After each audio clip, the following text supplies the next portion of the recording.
Punjabi radio USA ਸੁਣ ਰਹੇ ਸਾਰੇ ਹੀ ਮਾਣਯੋਗ ਅਤੇ ਸਤਿਕਾਰਤ ਸਰੋਤਿਆਂ ਨੂੰ ਪੰਜਾਬੀ ਰੇਡੀਓ USA ਦੀ ਟੀਮ ਅਤੇ ਮੇਰੇ ਰਾਜਕਰਨਵੀਰ ਸਿੰਘ ਵੱਲੋਂ ਆਪ ਜੀ ਨੂੰ ਬਹੁਤ ਹੀ ਪਿਆਰ ਸਤਿਕਾਰ ਸਹਿਤ ਦੋਨਾਂ ਜੋੜ ਕੇ ਨਿੱਘੀ ਜਿਹੀ ਸਤਿ ਸ੍ਰੀ ਅਕਾਲ ਸਭ ਨੂੰ ਜੀ ਆਇਆਂ ਨੂੰ ਆਖਦੇ ਹਾਂ। ਸਰੋਤੇ ਪ੍ਰੋਗਰਾਮ ਲੈ ਕੇ ਹਾਜ਼ਰ ਹੋ ਚੁੱਕੇ ਹਾਂ।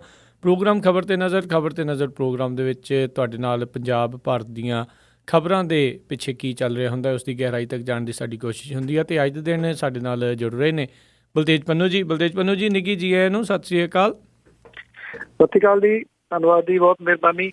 ਸਾਡੇ ਅੱਜ ਦੇ ਪ੍ਰੋਗਰਾਮ ਦੇ ਸਪਾਂਸਰ ਨੇ ਖਾਲਸਾ ਇੰਸ਼ੋਰੈਂਸ ਏਜੰਸੀ ਵਾਲੇ, ਜਿਨ੍ਹਾਂ ਦੇ ਕੋਲੋਂ ਤੁਸੀਂ ਹਰ ਤਰ੍ਹਾਂ ਦੀ ਇੰਸ਼ੋਰੈਂਸ ਕਰਵਾ ਸਕਦੇ ਹੋ।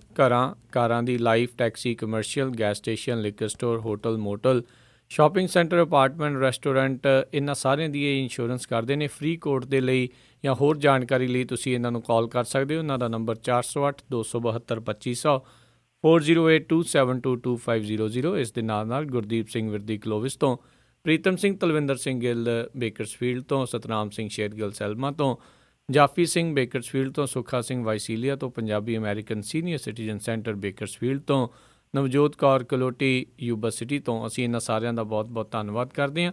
ਜੇ ਤੁਸੀਂ ਜਾਂ ਕੋਈ ਹੋਰ ਕਾਰੋਬਾਰ ਇਸ ਪ੍ਰੋਗਰਾਮ ਨੂੰ ਸਪਾਂਸਰ ਕਰਨਾ ਚਾਹੁੰਦੇ ਹੋ ਉਸ ਦੇ ਲਈ ਸੰਪਰਕ ਕਰ ਸਕਦੇ ਹੋ। ਸਟੂਡੀਓ ਨੰਬਰ 408 722 7698 408 722 7698 ਦੇ ਉੱਤੇ।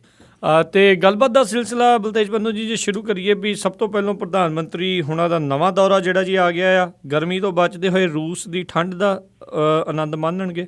ਜੀ ਬਿਲਕੁਲ, ਇੰਨੇ ਦਿਨ ਟਿਕੇ ਰਹੇ, ਇਹ ਬੜੀ ਹੈਰਾਨਗੀ ਵਾਲੀ ਗੱਲ ਸੀਗੀ। ਸੋ ਪ੍ਰਧਾਨ ਮੰਤਰੀ ਜਿਹੜੇ ਨੇ, ਜਿਨ੍ਹਾਂ ਨੂੰ NRI ਪ੍ਰਧਾਨ ਮੰਤਰੀ ਵੀ ਕਿਹਾ ਜਾਂਦਾ, ਕਿਉਂਕਿ ਬਹੁਤਾ ਉਹ ਜਿਹੜਾ ਜੀ ਬਾਹਰਲੇ ਮੁਲਕਾਂ ਦੇ ਦੌਰਿਆਂ ਤੇ ਹੀ ਰਹਿੰਦੇ ਨੇ। ਪਤਾ ਨਹੀਂ ਦੌੜ ਜਿਹੜੀ ਕਿਹਦੇ ਨਾਲ ਲੱਗੀ ਹੋਈ ਹੈ ਜੀ, ਕਿ ਜਿੰਨੀ ਛੇਤੀ ਹੋ ਸਕਦਾ ਉਹਨਾਂ ਨੇ ਇੱਥੋਂ ਜਿਹੜਾ ਜੀ ਉਹ ਦੌਰਾ ਜਿਹੜਾ ਉਹ ਕਰਨਾ ਜੀ। ਸੋ ਇਹਦੇ ਵਿੱਚ ਜਿਹੜਾ ਜੀ ਹੁਣ ਨਵਾਂ ਦੌਰਾ ਹੈ ਉਹਨਾਂ ਦਾ 6 ਜੁਲਾਈ ਤੋਂ ਲੈ ਕੇ 13 ਜੁਲਾਈ ਤੱਕ ਹੈ।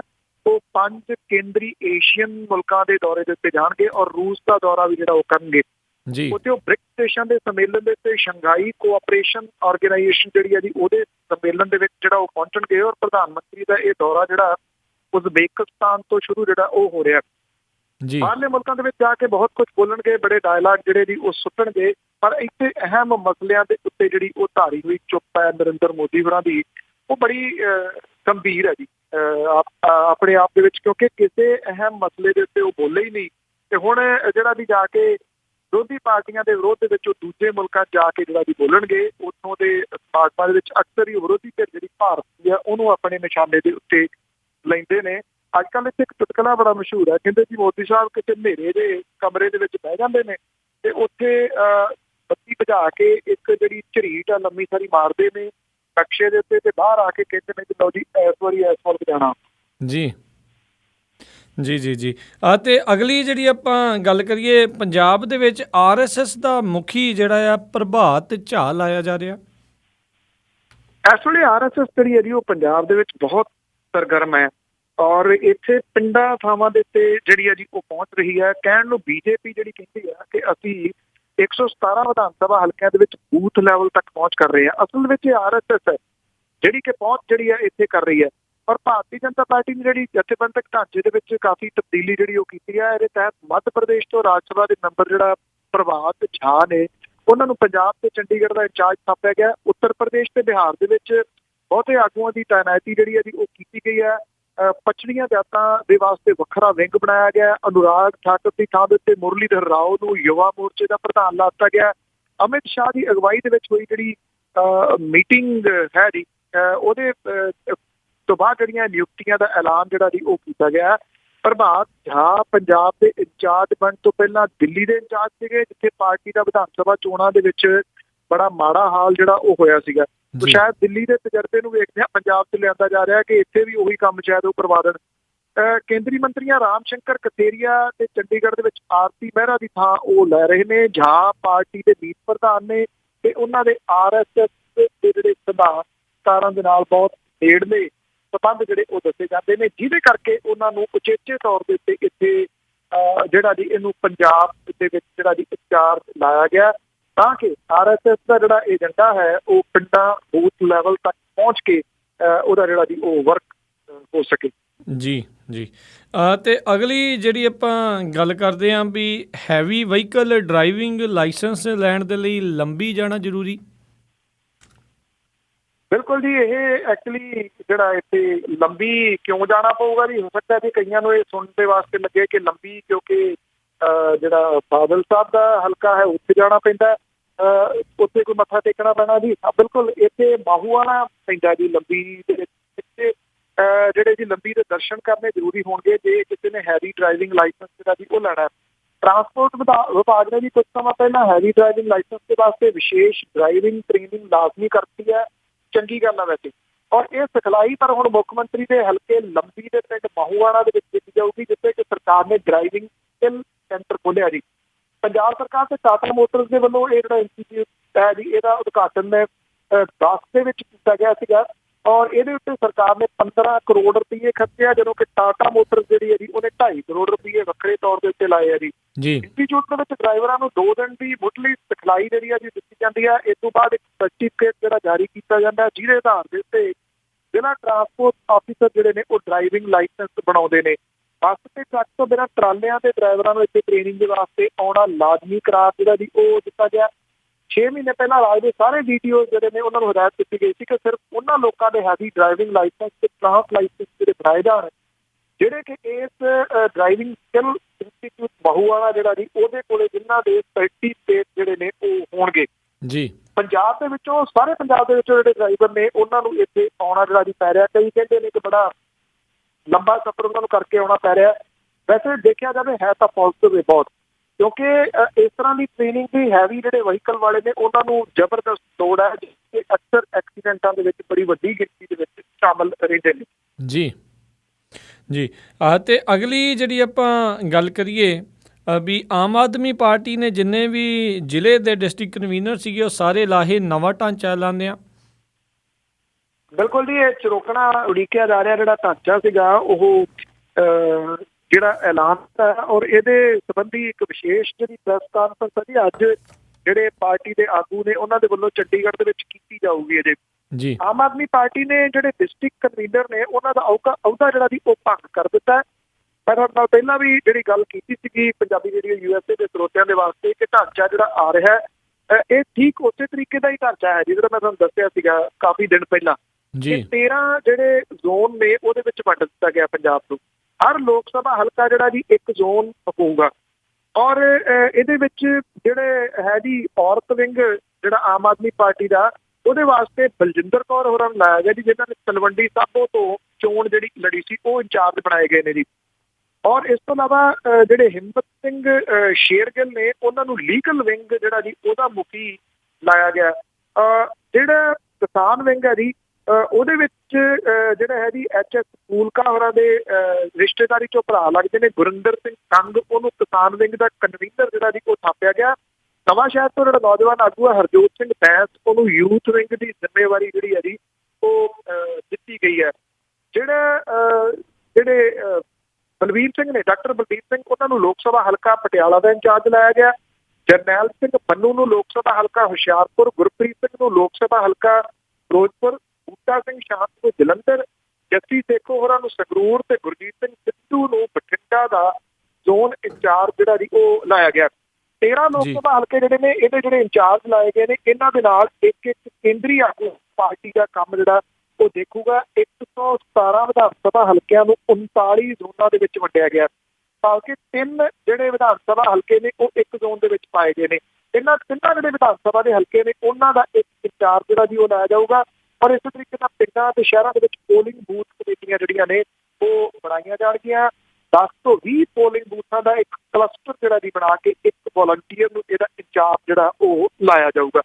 ਇਹ ਢਾਂਚਾ ਜਿਹੜਾ ਮੈਂ ਤੁਹਾਨੂੰ ਪਹਿਲਾਂ ਦੱਸਿਆ ਸੀਗਾ ਇਹ ਢਾਂਚਾ ਹੋਊਗਾ, ਜੇ ਮੈਂ ਗਲਤ ਨਹੀਂ ਤਾਂ 4 ਕੁ ਦਿਨ ਪਹਿਲਾਂ, ਇਹ ਉਸੇ ਤਰੀਕੇ ਦਾ ਢਾਂਚਾ ਜਿਹੜਾ ਜੀ ਆਮ ਆਦਮੀ ਪਾਰਟੀ ਨੇ ਅੱਜ ਐਲਾਨ ਕੀਤਾ।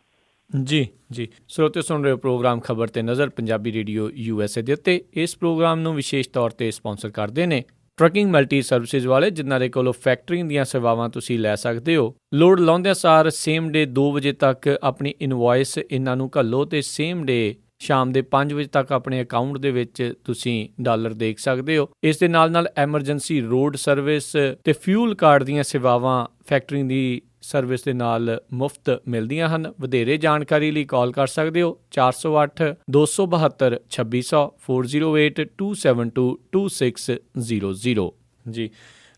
ਅਗਲੀ ਜਿਹੜੀ ਆਪਾਂ ਗੱਲ ਕਰਦੇ ਹਾਂ, ਨਵੀਂ ਹੋਈ ਜਿਹੜੀ ਆ ਰਾਏਸ਼ੁਮਾਰੀ ਦੇ ਵਿੱਚ ਪਿੰਡਾਂ ਦਾ ਮੰਦਾ ਹਾਲ। ਜਿਹੜੀ ਇਹ ਰਾਏਸ਼ੁਮਾਰੀ ਕੀਤੀ ਗਈ ਹੈ ਜੀ, ਇਹ ਸਮਾਜਿਕ, ਆਰਥਿਕ ਤੇ ਕਾਸਟ ਤੇ ਆਧਾਰਿਤ ਜਿਹੜੀ ਸੀਗੀ ਜੀ, ਔਰ ਇਹਨੇ ਦੇਸ਼ ਦੇ ਪਿੰਡਾਂ ਦੀ ਹਾਲਤ ਜਿਹੜੀ ਬੜੀ ਮੰਦੀ ਜਿਹੜੀ ਹੈ ਉਹ ਦੱਸੀ ਹੈ। ਪਿੰਡਾਂ ਦੇ ਵਿੱਚ ਵਾਸਤੇ ਜਿਹੜੇ ਕੁਝ ਪਰਿਵਾਰ ਨੇ, ਉਹਨਾਂ ਕੋਲੇ ਕੋਈ ਜ਼ਮੀਨ ਜਿਹੜੀ ਨਹੀਂ ਹੈਗੀ ਤੇ ਮਜ਼ਦੂਰੀ ਕਰਨ ਦੇ ਵਾਸਤੇ ਉਹ ਜਿਹੜੇ ਮਜਬੂਰ ਨੇ। SCCC 2011 ਦੇ ਵਿੱਚ ਪਹਿਲੀ ਕਾਗਜ਼ ਰਹਿਤ ਮਰਦਮਸ਼ੁਮਾਰੀ ਤੇ ਸਰਕਾਰ ਦੇ ਵੱਲੋਂ ਇੱਕ ਇਲੈਕਟ੍ਰੋਨਿਕ ਯੰਤਰ ਚ ਘਰ ਘਰ ਜਾ ਕੇ ਇਹ ਅੰਕੜੇ ਇਕੱਠੇ ਕੀਤੇ ਗਏ ਨੇ। ਕੇਂਦਰੀ ਪੇਂਡੂ ਵਿਕਾਸ ਮੰਤਰਾਲੇ ਦੇ ਵੱਲੋਂ ਜੀ 640 ਜ਼ਿਲ੍ਹਿਆਂ ਦੇ ਵਿੱਚ ਮਰਦਮਸ਼ੁਮਾਰੀ ਕਰਾਈ ਗਈ ਆ।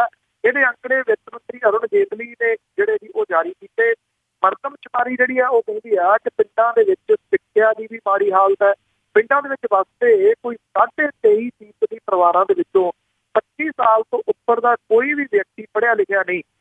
ਇਹਦੇ ਵਿੱਚ ਇਹ ਵੀ ਅੰਕੜੇ ਜਿਹੜੇ ਦੱਸੇ ਗਏ ਨੇ ਕਿ ਦੇਸ਼ ਦੇ ਵਿੱਚ ਕੁੱਲ 24.45 ਕਰੋੜ ਘਰ ਨੇ, ਜਿਹਦੇ ਵਿੱਚੋਂ 17.91 ਕਰੋੜ ਪਿੰਡਾਂ ਦੇ ਵਿੱਚ ਨੇ। ਇਹਨਾਂ ਦੇ ਵਿੱਚੋਂ 10.69 ਕਰੋੜ ਘਰ ਖਾਲੀ ਨੇ। ਪਿੰਡਾਂ ਦੇ ਵਿੱਚ 2.35 ਕਰੋੜ ਜਿਹੜੇ ਪਰਿਵਾਰ ਨੇ ਉਹ ਇੱਕ ਕਮਰੇ ਦੇ ਵਿੱਚ ਰਹਿੰਦੇ ਨੇ, ਜਿਨ੍ਹਾਂ ਦੀਆਂ ਕੰਧਾਂ ਤੇ ਛੱਤਾਂ ਜਿਹੜੀਆਂ ਉਹ ਕੱਚੀਆਂ ਨੇ। ਮਰਦਮਸ਼ੁਮਾਰੀ ਇਹ ਵੀ ਕਹਿੰਦੀ ਆ ਕਿ ਪਿੰਡਾਂ ਦੇ ਵਿੱਚ ਰਹਿੰਦੀ ਕੋਈ 21% ਜਾਂ 3.86 ਕਰੋੜ ਆਬਾਦੀ ਜਿਹੜੀ ਹੈ ਜੀ ST ਵਰਗ ਦੇ ਨਾਲ ਜਿਹੜੀ ਉਹ ਸੰਬੰਧਿਤ ਹੈ। ਆਈ ਥਿੰਕ ਜਿਹੜਾ ਇਹ ਆਖਿਆ ਤਾਂ ਗਿਆ ਜੀ ਜਿਹੜਾ ਵਿੱਤ ਮੰਤਰੀ ਦੇ ਵੱਲੋਂ ਕਿ ਇਹ ਨਵੇਂ ਅੰਕੜੇ ਜਿਹੜੇ ਨੇ ਉਹ ਇਕੱਠੇ ਕੀਤੇ ਗਏ ਨੇ, ਪਰ ਜਿਹੜੀ ਹੈਰਾਨਗੀ ਵਾਲੀ ਗੱਲ ਇਹ ਆ ਕਿ ਇੰਨੇ ਸਾਲ ਆਜ਼ਾਦੀ ਦੇ ਬੀਤਣ ਤੋਂ ਬਾਅਦ ਅਜੇ ਵੀ ਪਿੰਡਾਂ ਦੀ ਜਿਹੜੀ ਆਬਾਦੀ ਹੈ ਜੀ ਉਹ ਸਿਹਤ ਸਹੂਲਤਾਂ ਤੇ ਸਕੂਲਾਂ ਨੇ ਜਿਹੜੀ ਉਹ ਧਰਤੀ ਜਾਂਦੀ ਹੈ। ਇਹ ਜਿਹੜੀ ਰਿਪੋਰਟ ਆ ਜੀ, ਇਹਨੇ ਇੱਕ ਨਵਾਂ ਖੁਲਾਸਾ ਜਿਹੜਾ ਬੜਾ ਅਹਿਮ ਕੀਤਾ, ਮੈਂ ਸਮਝਦਾ ਸਾਰੀ ਰਿਪੋਰਟ ਦਾ, ਉਹ ਪੰਜਾਬ ਦੇ ਬਾਰੇ ਦੇ ਵਿੱਚ। ਇਹ ਹੈਰਾਨੀ ਵਾਲੀ ਗੱਲ ਹੈ ਕਿ ਇਹਦੇ ਵਿੱਚ ਇਹ ਆਖਿਆ ਗਿਆ ਕਿ ਪਿੰਡ ਜਿਹੜੇ ਨੇ ਪੰਜਾਬ ਦੇ, ਉਹਦੇ ਵਿੱਚ 31.86% ਆਬਾਦੀ ਕੋਰੀ ਅਨਪੜ੍ਹ ਹੈ, ਅੰਗੂਠਾ ਛਾਪ ਹੈ। ਸਿਰਫ 3% ਆਬਾਦੀ ਗ੍ਰੈਜੂਏਟ ਹੈ ਜਾਂ ਇਹਦੇ ਤੋਂ ਉੱਪਰ ਦੀ ਪੜ੍ਹਾਈ ਜਿਹੜੀ ਹੈ ਜੀ ਉਹ ਹਾਸਲ ਕਰ ਸਕੀ ਹੈ। ਸਿਰ ਤੇ ਮੈੜਾ ਢੋਣ ਦੇ ਉੱਤੇ ਕਾਨੂੰਨੀ ਪਾਬੰਦੀ ਦੇ ਬਾਵਜੂਦ ਸੂਬੇ ਦਾ ਦੇਸ਼ ਦੇ ਵਿੱਚ 3 ਨੰਬਰ ਹੈ। ਪਹਿਲੀ ਵਾਰੀ 1931 ਦੇ ਵਿੱਚ ਸਮਾਜਿਕ, ਆਰਥਿਕ ਤੇ ਜਿਹੜੀ ਕਾਸਟ ਤੇ ਆਧਾਰਿਤ ਜਿਹੜੀ ਇਹ ਮਰਦਮਸ਼ੁਮਾਰੀ ਸੀ, ਉਸ ਤੋਂ ਬਾਅਦ ਇਹ ਪਹਿਲੀ ਮਰਦਮਸ਼ੁਮਾਰੀ ਹੈ। ਜਿਹੜੀ ਇਹ ਮਰਦਮਸ਼ੁਮਾਰੀ ਦੇ ਅੰਕੜੇ ਜਿਹੜੇ ਨੇ ਉਹ ਬੜੇ ਹੈਰਾਨ ਕਰ ਦੇਣ ਵਾਲੇ ਨੇ। ਪੰਜਾਬ ਦੀ ਕੁੱਲ 2.70 ਕਰੋੜ ਦੀ ਆਬਾਦੀ ਵਿੱਚੋਂ 1 ਕਰੋੜ 68,60,394 ਲੋਕ ਪਿੰਡਾਂ 'ਚ ਰਹਿੰਦੇ ਨੇ। ਇਹਦੇ ਵਿੱਚੋਂ 53,000 ਜਿਹੜਾ ਸੀ ਉਹ ਲੋਕ ਅੱਖਰ ਗਿਆਨ ਤੋਂ ਜਿਹੜੇ ਸੀ ਉਹ ਬਿਲਕੁਲ ਖਾਲੀ ਨੇ। ਭਾਵ ਕਿ ਉਹਨਾਂ ਦੇ ਕੋਲੇ 31.36% ਜਿਹੜੀ ਹੈ ਜੀ ਆਬਾਦੀ ਉਹ ਪੰਜ ਜਮਾਤਾਂ ਤੋਂ ਘੱਟ ਪੜ੍ਹੇ ਲਿਖੇ, 9.87% 5ਵੀਂ ਪਾਸ, 70.30% ਲੋਕ ਜਿਹੜੇ ਨੇ ਉਹ ਸੂਬੇ ਜੇ ਜੋੜਦੇ ਜਾਣ ਤਾਂ 58.93 ਜਿਹੜੀ ਕਿ 59% ਜਿਹੜੀ ਬਣ ਜਾਂਦੀ ਹੈ। ਇਹ ਆਬਾਦੀ 6ਵੀਂ ਪਾਸ ਵੀ ਨਹੀਂ ਹੈ ਜੀ। ਮੇਰਾ ਖਿਆਲ ਐਡੀਆਂ ਵੱਡੀਆਂ ਫੜਾਂ ਮਾਰਨ ਵਾਲੇ ਜਿਹੜੇ ਨੇ ਜੀ, ਚੱਪਣੀ 'ਚ ਪਾਣੀ ਹੋਵੇ ਤੇ ਡੁੱਬ ਕੇ ਮਰਨ ਵਾਲੇ ਜਿਹੜਾ ਜੀ ਉਹ ਇਹ ਅੰਕੜੇ ਨੇ ਜੀ। ਬਿਲਕੁਲ। ਤੇ ਅਗਲੀ ਜੇ ਆਪਾਂ ਗੱਲ ਕਰੀਏ ਪਿੰਡ ਹਸਨਪੁਰ ਦੇ ਵਿੱਚ ਸਿੱਖ ਕੈਦੀਆਂ ਦੀ ਰਿਹਾਈ ਵਾਸਤੇ ਸਿੱਖ ਕਨਵੈਨਸ਼ਨ, ਇਹ ਜਿਹੜੀ ਕਨਵੈਨਸ਼ਨ ਹੈ ਜੀ ਇਹ ਕਰਵਾਈ ਜਾ ਰਹੀ ਹੈ ਇਸੇ ਮਹੀਨੇ ਦੀ ਜਿਹੜੀ ਹੈ ਜੀ 6 ਤਰੀਕ ਨੂੰ।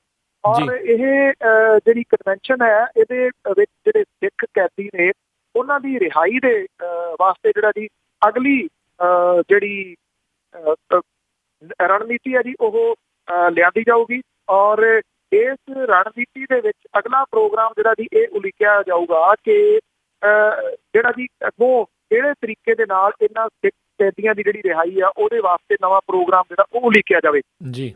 ਇਹ ਵੀ ਪਤਾ ਲੱਗਾ ਕਿ ਇਹਦੇ ਵਿੱਚ ਜਿਹੜੇ ਸੂਰਤ ਸਿੰਘ ਖਾਲਸਾ ਹੋਰੀ ਜਿਹੜੇ ਕਿ ਬੈਠੇ ਹੋਏ ਨੇ ਭੁੱਖ ਹੜਤਾਲ ਦੇ ਉੱਤੇ, ਉਹਨਾਂ ਦੀ ਸਿਹਤ ਜਿਹੜੀ ਆ ਜੀ ਉਹਨੂੰ ਲੈ ਕੇ ਵੀ ਅਗਲਾ ਪ੍ਰੋਗਰਾਮ ਜਿਹੜਾ ਜੀ ਉਹ ਉਲੀਕਿਆ ਜਾਊਗਾ ਕਿ ਸਰਕਾਰ ਦੇ ਉੱਤੇ ਕਿਹੜੇ ਤਰੀਕੇ ਦੇ ਨਾਲ ਪ੍ਰੈਸ਼ਰ ਜਿਹੜਾ ਜੀ ਉਹ ਪਾਇਆ ਜਾਵੇ ਤਾਂ ਕਿ ਉਹਨਾਂ ਨੂੰ ਜਿਹੜਾ ਜੀ ਉਹਨਾਂ ਦੇ ਬਾਰੇ ਇਹ ਦੱਸਿਆ ਗਿਆ ਕਿ ਉਹਨਾਂ ਦੀ ਸਿਹਤ ਜਿਹੜੀ ਆ ਜੀ ਉਹ ਠੀਕ ਨਹੀਂ ਹੈ ਠੀਕ ਤੋਂ ਇਲਾਵਾ ਇਹ ਵੀ ਗੱਲ ਜਿਹੜੀ ਹੈ ਜੀ ਦੱਸੀ ਗਈ ਹੈ, ਜਿਹੜੇ ਪੰਥਕ ਜਿਹੜੀਆਂ ਜਥੇਬੰਦੀਆਂ ਨੇ ਉਹਨਾਂ ਦੇ ਬੁਲਾਰੇ ਦੇ ਵੱਲੋਂ ਤੇ ਪਹਿਲਾਂ ਉਹਨਾਂ ਨੂੰ ਜਿਹੜਾ ਲੁਧਿਆਣੇ ਦੇ ਵਿੱਚ ਦਾਖਲ ਕਰਾਇਆ ਗਿਆ ਸੀ, ਮੁੜ ਕੇ PGI ਦੇ ਵਿੱਚ ਦਾਖਲ ਕਰਾਇਆ ਗਿਆ, ਔਰ ਸਰਕਾਰ ਜਿਹੜੀ ਹੈ ਜੀ ਉਹਨਾਂ ਦੀ ਸਿਹਤ ਦੇ ਸੰਬੰਧ ਦੇ ਵਿੱਚ ਦੱਸ ਨਹੀਂ ਰਹੀ ਕਿ ਇਸ ਵੇਲੇ ਕੀ ਹੈ।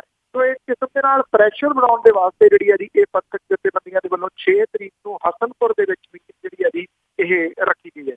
ਜੀ ਜੀ ਤੇ ਅਗਲੀ ਜੇ ਆਪਾਂ ਗੱਲ ਕਰੀਏ, ਫਤਿਹਗੜ੍ਹ ਸਾਹਿਬ ਦੇ SSP ਰੰਧਾਵਾ ਹੁਣਾਂ ਨੂੰ ਜਬਰੀ ਰਿਟਾਇਰ ਕਰ ਦਿੱਤਾ ਗਿਆ। ਜਿਹੜਾ ਇਹ ਜਬਰੀ ਰਿਟਾਇਰ ਕਰਨ ਦਾ ਜਿਹੜਾ ਰੀਜ਼ਨ ਹੈ ਜੀ, ਇਹ ਜੁੜਿਆ ਹੋਇਆ ਪੰਜਾਬ ਦੇ ਵਿੱਚ ਕਾਲੇ ਦਿਨਾਂ ਦੇ ਦੌਰਾਨ ਦਾ ਜੀ। ਜੀ ਜਿਹੜਾ ਇਹ SSP ਗੁਰਮੀਤ ਸਿੰਘ ਰੰਧਾਵਾ ਨੇ, ਉਹਨਾਂ ਦੇ ਉੱਤੇ 1984 ਤੋਂ ਲੈ ਕੇ 1995 ਤੱਕ ਜਿਹੜਾ ਅਭਿਆਨ ਚੱਲਿਆ ਸੀ, ਉਹਦੇ ਵਿੱਚ ਨੌਜਵਾਨ ਜਿਹੜੇ ਸੀ ਉਹਨਾਂ ਨੂੰ ਅਗਵਾ ਕਰਨਾ, ਜਬਰੀ ਬੰਦ ਕਰਨਾ, ਗਾਇਬ ਕਰਨ ਦੇ ਦੋਸ਼ ਜਿਹੜੇ ਉਹ ਲੱਗੇ ਹੋਏ ਸੀਗੇ। ਉਹਦੇ ਵਿਰੁੱਧ CBI ਨੇ 2 ਕੇਸ ਵੀ ਜਿਹੜੇ ਉਹ ਦਰਜ ਕੀਤੇ ਸੀਗੇ। ਅਮਰੀਕ ਕੌਰ ਜਿਹੜੀ ਕਿ ਅਮਰੀਕ ਸਿੰਘ ਦੀ ਘਰਵਾਲੀ ਸੀਗੀ ਜੀ, ਅੰਮ੍ਰਿਤਸਰ ਦੀ ਰਹਿਣ ਵਾਲੀ, ਉਹਦੇ ਉੱਤੇ ਰੰਧਾਵਾ ਦੇ ਉੱਤੇ ਉਹਦੇ ਪਤੀ ਤੇ ਪੁੱਤ ਨੂੰ ਗਾਇਬ ਕਰਨ ਦੇ ਦੋਸ਼ ਲੱਗੇ ਸੀਗੇ ਜੀ। ਇਹਦੇ ਸੰਬੰਧੀ ਅਮਰੀਕ ਕੌਰ ਸੁਪਰੀਮ ਕੋਰਟ ਦੇ ਵਿੱਚ ਪੇਸ਼ ਹੋਈ ਸੀ। 1997 ਵਿੱਚ ਉਹਨੇ ਰੰਧਾਵਾ ਵਿਰੁੱਧ CBI ਦੇ ਵਿੱਚ ਹਲਫਨਾਮਾ ਦਾਇਰ ਕਰਕੇ ਜਾਂਚ ਦੀ ਮੰਗ ਜਿਹੜੀ ਉਹ ਕੀਤੀ ਸੀਗੀ। CBI ਨੇ ਆਪਣੀ ਰਿਪੋਰਟ ਦੇ ਵਿੱਚ ਰੰਧਾਵਾ ਨੂੰ ਦੋਸ਼ੀ ਕਰਾਰ ਦਿੱਤਾ ਸੀਗਾ ਜੀ। ਪੰਜਾਬ ਸਰਕਾਰ ਦੇ ਵਿੱਤ ਵਿਭਾਗ ਨੇ ਐਕਸਟੈਂਸ਼ਨ ਲਈ ਬਣਾਈ ਨਵੀਂ ਪਾਲਿਸੀ ਦੀ ਰੰਧਾਵਾ ਦੀਆਂ ਸੇਵਾਵਾਂ ਜਿਹੜੀਆਂ ਜੀ ਉਹ ਖਤਮ ਕਰਤੀਆਂ ਨੇ। ਇਹਦੇ ਤਹਿਤ ਜੇ ਕਿਸੇ ਪੁਲਿਸ ਅਫਸਰ ਖਿਲਾਫ ਕੋਈ ਅਪਰਾਧਿਕ ਕੇਸ ਚੱਲ ਰਿਹਾ, ਉਹ ਆਪਣੇ ਸੇਵਾ ਕਾਲ ਦੇ ਵਿੱਚ ਵਾਧੇ ਦਾ ਹੱਕਦਾਰ ਨਹੀਂ ਹੈ। ਰੰਧਾਵਾ 1 ਸਤੰਬਰ 13 ਨੂੰ ਰਿਟਾਇਰ ਹੋਣ ਵਾਲੇ ਸੀਗੇ, ਪਰ ਉਹਨਾਂ ਨੇ ਸਰਕਾਰ ਤੋਂ 2 ਸਾਲ ਦੀ ਵਾਧੂ ਮਿਆਦ ਲੈ ਲਈ ਸੀ ਤੇ 31 ਅਗਸਤ 2015 ਨੂੰ ਉਹਨਾਂ ਦੇ ਰਿਟਾਇਰ ਜਿਹੜਾ ਉਹ ਹੋਣਾ ਸੀਗਾ। ਇਹ ਵੀ ਦੱਸੀਏ ਕਿ ਜੇ ਸੁਪਰੀਮ ਕੋਰਟ ਦੇ ਵਿੱਚ ਉਹਦੇ ਤੇ ਦੋਸ਼ ਸਾਬਤ ਨਹੀਂ ਹੋ ਜਾਂਦਾ ਤਾਂ ਉਹ ਰਿਟਾਇਰਮੈਂਟ ਦੇ ਉੱਤੇ ਮਿਲਣ ਵਾਲੇ ਜਿਹੜੇ ਉਹਨੂੰ ਜਿੰਨੇ ਵੀ ਬੈਨੀਫਿਟ ਨੇ ਉਹ ਉਹਦੇ ਤੋਂ ਵੀ ਜਿਹੜਾ ਜੀ ਉਹ ਜਾਊਗਾ। ਪਹਿਲਾਂ ਦੇਖੋ, ਫੈਸਲਾ ਕੋਈ ਨਵਾਂ ਨਹੀਂ ਹੈ, ਫੈਸਲਾ ਇਹ ਪੁਰਾਣਾ ਹੈ, ਪਰ ਲਾਗੂ ਜਿਹੜਾ ਜੀ ਉਹ ਹੁਣ ਕੀਤਾ ਗਿਆ ਪੰਥਕ ਏਜੰਡਾ ਜੀ। ਜੀ ਜੀ ਅਗਲੀ ਜੇ ਆਪਾਂ ਗੱਲ ਕਰੀਏ, ਰਾਹ ਦੇ ਜਿਹੜੇ ਸਾਬਕਾ ਮੁਖੀ ਆ ਉਹਨਾਂ ਨੇ ਕੰਧਾਰ ਵਾਲੇ ਮਾਮਲੇ ਦੇ ਵਿੱਚ ਕਾਫੀ ਜਿਹੜੇ ਰਾਜ ਖੋਲ੍ਹੇ। ਜੀ ਬਿਲਕੁਲ, ਇਹ HS ਦੁੱਲਟ ਨੇ, ਜਿਨ੍ਹਾਂ ਨੇ ਜਿਹੜੇ ਕਿ ਰਾਹ ਦੇ ਸਾਬਕਾ ਮੁਖੀ ਨੇ, ਔਰ ਉਹਨਾਂ ਨੇ ਬੜੇ ਕੁਝ ਅਹਿਮ ਖੁਲਾਸੇ ਜਿਹੜੇ ਨੇ ਉਹ ਕੀਤੇ ਨੇ। ਦੁੱਲਟ ਹੋਰਾਂ ਦੀ ਇੱਕ ਕਿਤਾਬ ਜਿਹੜੀ ਹੈ ਜੀ ਉਹ ਨਵੀਂ ਆ ਰਹੀ ਹੈ, ਔਰ ਇਹ ਕਿਤਾਬ ਜਿਹੜੀ ਹੈ ਜੀ ਰਿਲੀਜ਼ ਕਰਨ ਤੋਂ ਪਹਿਲਾਂ ਤੁਸੀਂ ਇਹ ਕਹਿ ਲਓ ਕਿ ਇੱਕ ਕੁਝ ਉਹਦੇ ਜਿਹੜੇ ਪਾਰਟ ਨੇ ਉਹ ਸਾਹਮਣੇ ਲਿਆਂਦੇ ਗਏ ਨੇ, ਔਰ ਇਹਨਾਂ ਸਾਹਮਣੇ ਲਿਆਂਦੇ ਗਏ ਜਿਹੜੇ ਪਾਰਟ ਨੇ ਉਹਨਾਂ ਦੇ ਵਿੱਚ ਇਹ ਗੱਲ ਆਖੀ ਗਈ ਹੈ ਕਿ ਇਹ ਜਿਹੜੇ ਦੁੱਲਟ ਨੇ ਉਹਨੇ ਦਾਅਵਾ ਇਹ ਕੀਤਾ ਹੈ ਕਿ ਜਿਹੜਾ ਕੰਧਾਰ ਦੇ ਵਿੱਚ ਜਿਹੜੇ ਅਗਵਾ ਕਰਕੇ ਜਹਾਜ਼ ਲੈ ਗਏ ਸਨ ਅੱਤਵਾਦੀ, ਉਸ ਮਾਮਲੇ ਦੇ ਉੱਤੇ ਜਿਹੜੀ ਸਰਕਾਰ ਸੀ ਉਹਨੇ ਸਖਤ ਕਦਮ ਜਿਹੜੇ ਸਨ ਉਹ ਬਿਗਨਿੰਗ ਦੇ ਵਿੱਚ ਨਹੀਂ ਲਏ, ਜਿਹਦੇ ਕਰਕੇ ਇਹ ਜਹਾਜ਼ ਅੰਮ੍ਰਿਤਸਰ ਦੇ ਵਿੱਚ ਕਈ ਘੰਟੇ ਖੜਾ ਰਿਹਾ ਔਰ ਕੋਈ ਵੀ ਸਰਕਾਰ ਜਿਹੜੀ ਸੀ ਉਹ ਫੈਸਲਾ ਨਾ ਲੈ ਸਕੀ। ਇਹਦੇ ਵਿੱਚ ਉਦੋਂ ਦੇ ਪੁਲਿਸ ਮੁਖੀ ਸਰਬਜੀਤ ਸਿੰਘ ਜਿਹੜੇ ਪੰਜਾਬ ਪੁਲਿਸ ਦੇ ਮੁਖੀ ਸਨ ਤੇ ਪੰਜਾਬ ਸਰਕਾਰ ਦੇ ਉੱਤੇ ਵੀ ਕਿੰਤੂ ਪਰੰਤੂ ਕੀਤੇ ਗਏ ਨੇ। ਨਾਲ ਦੀ ਨਾਲ ਇਹ ਵੀ ਆਖਿਆ ਗਿਆ ਕਿ ਜਿਹੜੇ ਇੱਥੇ ਉਸ ਟਾਈਮ ਦੇ ਸਨ ਉਹ ਉਡੀਕਦੇ ਰਹੇਗੀ ਕਿ ਸੈਂਟਰ ਦੀ ਸਰਕਾਰ ਜਿਹੜੀ ਹੈ ਜੀ ਉਹ ਕੋਈ ਅਗਲੀਆਂ ਹਦਾਇਤਾਂ ਦਊਗੀ। ਸੈਂਟਰ ਦੀ ਸਰਕਾਰ ਜਿਹੜੀ ਚੁੱਪ ਰਹੀ, ਔਰ ਉਹਦੇ ਦੁੱਲਟ ਹੋਰਾਂ ਨੇ ਇਹ ਗੱਲ ਕਹੀ ਹੈ ਕਿ ਜਦੋਂ ਇਹ ਜਹਾਜ਼ ਕੰਧਾਰ ਜਾ ਕੇ ਖੜਾ ਹੋ ਗਿਆ ਤਾਂ ਫਿਰ ਜਿਹੜੇ ਸੀਗੇ ਜੀ ਭਾਰਤੀ ਜਨਤਾ ਪਾਰਟੀ ਜਦੋਂ ਸਰਕਾਰ ਦੀ ਵਾਜਪਾਈ ਦੀ ਤੇ ਉਦੋਂ ਦੇ ਰੱਖਿਆ ਮੰਤਰੀ ਜਿਹੜੇ ਅਰਜਨ ਸਿੰਘ ਹੋਰੀ ਸਨ ਉਹ ਇੱਥੋਂ ਅੱਤਵਾਦੀ ਜਿਹੜੇ ਉਹ ਛਡਾਉਣ ਦੇ ਛੱਡਣ ਦੇ ਵਾਸਤੇ ਨਾਲ ਜਿਹੜੇ ਆਪਣੇ ਲੈ ਕੇ ਚਲੇ ਗਏ। ਉਹਨਾਂ ਦਾ ਇਹ ਕਹਿਣਾ ਕਿ ਜੇ ਸਹੀ ਟਾਈਮ ਦੇ ਉੱਤੇ ਫੈਸਲਾ ਲਿਆ ਜਾਂਦਾ ਤੇ ਇਸ ਜਹਾਜ਼ ਨੂੰ ਅੰਮ੍ਰਿਤਸਰ ਤੋਂ ਨਹੀਂ ਸੀ ਉੱਡਣ ਦੇਣਾ ਚਾਹੀਦਾ। ਇਸ ਤੋਂ ਇਲਾਵਾ ਜਿਹੜੇ ਮੁਫਤੀ ਨੇ ਜੀ ਇਸ ਵੇਲੇ ਜੰਮੂ ਕਸ਼ਮੀਰ ਮੁੱਖ ਮੰਤਰੀ, ਉਹਨਾਂ ਦੀ ਬੇਟੀ ਨੂੰ ਜਿਹੜਾ ਅਗਵਾ ਕੀਤਾ ਗਿਆ ਸੀ ਉਸ ਮਾਮਲੇ ਦੇ ਉੱਤੇ ਵੀ ਕਈ ਕਿੰਤੂ ਪਰੰਤੂ ਜਿਹੜੇ ਨੇ ਉਹ ਕੀਤੇ ਨੇ ਜੀ ਜਿਹੜੇ ਦੁੱਲਟ ਨੇ ਉਹਨੇ। ਹੁਣ ਇਹਨਾਂ ਦੋਵਾਂ ਮਾਮਲਿਆਂ ਦੇ ਵਿੱਚ ਜਿਹੜੀ ਭਾਰਤੀ ਜਨਤਾ ਪਾਰਟੀ ਆ ਉਹ ਕਹਿੰਦੀ ਨਹੀਂ ਸਾਡਾ ਕੁਛ ਨਹੀਂ, ਅਸੀਂ ਤਾਂ ਜਿਹੜਾ ਸੀ ਉਦੋਂ ਠੀਕ ਜਿਹੜਾ ਕੰਮ ਉਹ ਕੀਤਾ ਸੀਗਾ। ਪਰ ਦੁੱਲਟ ਦੀ ਜਿਹੜੀ ਇਹ ਕਿਤਾਬ ਆ ਉਹ ਕਿੰਤੂ ਪਰੰਤੂ ਇਹਨਾਂ ਦੋਨਾਂ ਫੈਸਲਿਆਂ ਦੇ ਉੱਤੇ ਕਰਦੀ ਆ। ਪਹਿਲਾਂ ਹੀ ਕਈ ਤਰ੍ਹਾਂ ਦੀਆਂ ਮੁਸੀਬਤਾਂ ਦੇ ਵਿੱਚ ਘਿਰੇ ਫਿਰਦੀ ਨਰਿੰਦਰ ਮੋਦੀ ਦੀ ਸਰਕਾਰ ਦੇ ਵਾਸਤੇ ਤੁਸੀਂ ਇਹ ਕਹਿ ਲਓ ਕਿ ਇਹ ਅੱਛੇ ਦਿਨਾਂ ਦੀ ਨਿਸ਼ਾਨੀ ਨਹੀਂ ਹੈ। ਜੀ ਜੀ ਤੇ ਬਿਲਕੁਲ ਸਰੋਤੇ ਹੋਏ ਸੀਗੀਆਂ ਸਾਡੀਆਂ ਅੱਜ ਦੀਆਂ ਕੁਝ ਖਬਰਾਂ ਜਿਨ੍ਹਾਂ ਬਾਰੇ ਸਾਨੂੰ ਇਹ ਜਾਣਕਾਰੀ ਦੇ ਰਹੇ ਸੀਗੇ ਬਲਤੇਜ ਪੰਨੂ ਜੀ। ਤੇ ਬਲਤੇਜ ਪੰਨੂ ਜੀ, ਜਾਣ ਤੋਂ ਪਹਿਲਾਂ ਅੱਜਨਾਮਾ ਇਹ ਪਾਰਲੀਮੈਂਟ ਦੇ ਮੈਂਬਰ ਹਨ ਕਹੀ ਜਾਂਦੇ ਚਲਦੀ ਖਰਚ ਦੇ ਅੱਗੇ ਨਾ ਵਾਹ ਬੇਲੀ। ਜੀ ਪਾਰਲੀਮੈਂਟ ਦੇ ਮੈਂਬਰ ਹਨ, ਕਹੀ ਜਾਂਦੇ ਚੱਲਦੀ ਖਰਚ ਦੇ ਅੱਗੇ ਨਾ ਵਾਹ ਬੇਲੀ, ਦਿਨ ਰਾਤ ਮਹਿੰਗਾਈ ਹੁਣ ਵਧੀ ਜਾਂਦੀ, ਇਹਦਾ ਨਿਕਲਦਾ ਕੋਈ ਨਾ ਰਾਹ ਬੇਲੀ। ਜੀ ਹਲਕੇ ਵਿੱਚ ਹੈ ਅਸੀਂ ਤਾਂ ਨਿੱਤ ਜਾਣਾ, ਜਿੱਥੇ ਡੀਜ਼ਲ ਪੈਟਰੋਲ ਨੇ ਸਾਹ ਬੇਲੀ, ਆਉਂਦੇ ਵੋਟਰ ਹਨ ਸੈਂਕੜੇ ਕੋਲ ਸਾਡੇ, ਹਲਕੇ ਖਾਤਰ ਵੀ ਕਰਨ ਸਲਾਹ ਬੇਲੀ। ਜੀ ਗੱਲ ਆਖਰ ਮੁਕਾਈ ਫਿਰ ਆਣ ਇੱਥੇ, ਵਾਧਾ ਭੱਤੇ ਤਨਖਾਹ ਵਿੱਚ ਕਰੋ ਬੇਲੀ। ਜੀ ਗੱਲ ਆਖਰ ਮੁਕਾਈ ਫਿਰ ਆਣ ਇੱਥੇ, ਵਾਧਾ ਭੱਤੇ ਤਨਖਾਹ ਵਿੱਚ ਕਰੋ ਬੇਲੀ। ਮਰਦੇ ਭੁੱਖੇ ਹਨ ਲੋਕ ਤਾਂ ਮਰਨ ਦੇਵੋ, ਜਿਤਨੀ ਭਰ ਸਕਦੀ ਜੇਬ ਭਰੋ ਬੇਲੀ। ਜੀ ਜੀ ਜੀ ਬਹੁਤ ਬਹੁਤ ਧੰਨਵਾਦ ਬਲਤੇਜ ਪੰਨੂ ਜੀ, ਤੁਸੀਂ ਸਾਡੇ ਨਾਲ ਜੁੜੇ, ਇਹਨਾਂ ਖਬਰਾਂ ਬਾਰੇ ਸਾਨੂੰ ਇਹ ਜਾਣਕਾਰੀ ਦਿੱਤੀ। ਅਗਲੇ ਬੁਲੇਟਿਨ ਤੱਕ ਲਈ ਤੁਹਾਡਾ ਬਹੁਤ ਬਹੁਤ ਧੰਨਵਾਦ, ਮਿਹਰਬਾਨੀ, ਸਤਿ ਸ੍ਰੀ ਅਕਾਲ। ਥੈਂਕ ਯੂ ਵੈਰੀ ਮਚ ਜੀ। ਸੋ ਤੁਸੀਂ ਸੁਣ ਰਹੇ ਸੀ ਆਪਾਂ ਅੱਜ ਦਾ ਇਹ ਪ੍ਰੋਗਰਾਮ ਖਬਰ ਤੇ ਨਜ਼ਰ। ਅੱਜ ਦਾ ਪ੍ਰੋਗਰਾਮ ਹੁਣ ਇੱਥੇ ਹੀ ਸਮਾਪਤ ਹੁੰਦਾ ਹੈ। ਹੁਣ ਮੈਨੂੰ ਰਾਜਕਨਵੀਰ ਸਿੰਘ ਨੂੰ ਵੀ ਇਜਾਜ਼ਤ ਦਿਓ। ਮੇਰੇ ਵੱਲੋਂ ਵੀ ਆਪ ਸਭ ਨੂੰ ਬਹੁਤ ਪਿਆਰ ਸਤਿਕਾਰ ਸਹਿਤ ਦੋਨੋਂ ਅੱਜ ਜੋੜ ਕੇ ਨਿੱਘੀ ਜਿਹੀ ਸਤਿ ਸ੍ਰੀ ਅਕਾਲ। ਜਿਉਂਦੇ ਵਾਸਤੇ ਰਹੋ, ਹੱਸਦੇ ਖੇਡਦੇ ਰਹੋ ਤੇ ਸੁਣਦੇ ਰਹੋ ਜੀ ਪੰਜਾਬੀ ਰੇਡੀਓ USA।